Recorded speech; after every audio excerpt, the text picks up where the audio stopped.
কেউ কেউ যখন আওয়ামী লীগ নিষিদ্ধ করার কথা বলে সেটির বিপক্ষে যে বিএনপির যে অবস্থান, সেটির জন্য তাদেরকে ধন্যবাদ জানাই। এবং একই সাথে আজকে যখন মুক্তিযুদ্ধকে অস্বীকার করার অপচেষ্টা হচ্ছে, সেটির বিরুদ্ধেও বিএনপি অবস্থান নিয়েছে, সেজন্য তাদের ধন্যবাদ জানাই। কিন্তু সারা দেশে আমাদের নেতাকর্মীদের বিরুদ্ধে তাদের নেতাকর্মীরা যে কাজগুলো করেছে, এখনো করে যাচ্ছে, সেটি অবশ্যই বিএনপিকে দমন করতে হবে। এটি কখনো কাম্য নয়। আমি বিভিন্ন মিডিয়ার সাক্ষাৎকারে আমাকে অনেকে জিজ্ঞেস করেছে যে আপনারা কি প্রয়োজন হলে, বিএনপি যদি বলে আপনারা যদি প্রয়োজন হলে গণতন্ত্রের জন্য একসাথে কাজ করবেন কিনা। রাজনীতিতে শেষ কথা বলতে কোনো কিছু নয়। আমরা গণতন্ত্র রক্ষার জন্য আমরা যে কোনো গণতান্ত্রিক রাজনৈতিক দলের সাথে আমরা কাজ করতে আগ্রহী। আমরা 2006 সালে আন্দোলন করে বিএনপির বিরুদ্ধে আন্দোলন করেছিলাম। 2006 সালে আন্দোলন করে বিএনপিকে ক্ষমতা থেকে বিদায় নিতে হয়েছিল। এক বছর পর 2007 সালে আমরা বিএনপি সহ একত্রিত হয়ে তৎকালীন যে অস্বাভাবিক সরকার, আজকের মতো তখনও আরেকটা সরকার ছিল, সেই সরকারের বিরুদ্ধে বিএনপি সহ একযোগে আন্দোলন করেছিল ঐক্যবদ্ধভাবে। সুতরাং আমাদের দেশে সেই উদাহরণ আছে। তো আজকে আমি মনে করি যে অনেকে বলে আওয়ামী লীগের কি হবে।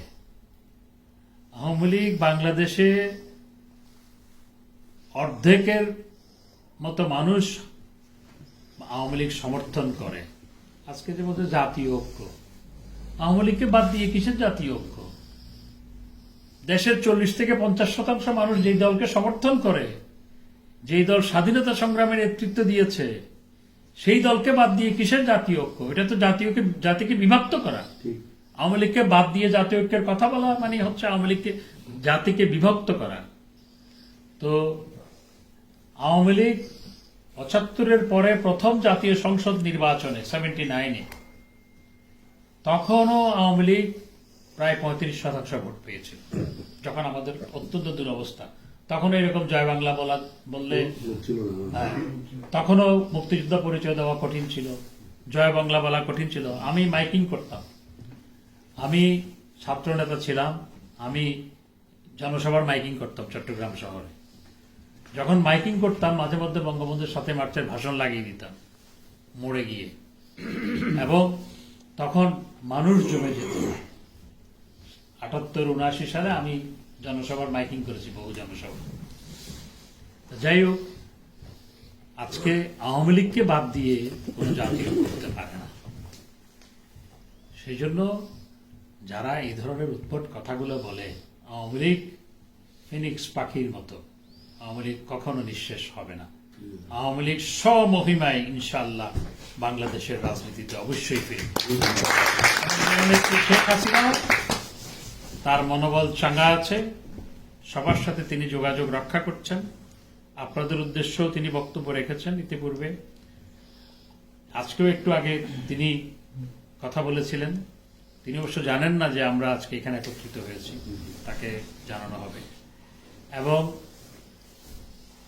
তিনিও, জননেত্রী শেখ হাসিনাকে ফেসিস্ট বলা হয়। 3224 জন পুলিশ হত্যা, আওয়ামী লীগের 3000 নেতাকর্মী হত্যা, তারপর হচ্ছে পঙ্গু ছাত্র নেতা, আওয়ামী লীগ নেতাদের হত্যা, মানুষ ঝুলিয়ে পিটিয়ে হত্যা, আর সেগুলোর কোনো বিচার হবে না বলে ইন্ডেমনিটি দেওয়া। কোনটা আসলে কে ফ্যাসিস্ট? এর একটি বড় প্রশ্ন। কে জালেম, সেটি একটি বড় প্রশ্ন। অধিকাংশ অর্থই জানে না, শুধু শুনছে। তো আজকে এই জন্য জননেত্রী শেখ হাসিনা কোনোভাবেই ফ্যাসিস্ট নয়। জননেত্রী শেখ হাসিনা যদি মনে করতেন তাহলে আরো ক্ষমতায় থাকতে পারতেন, হয়তো আরো অনেক বেশি মানুষ মারা যেত। আমার সময় দুপুর 12টায় ওনার সাথে কথা হয় 5 তারিখ। উনি বললো যে এইভাবে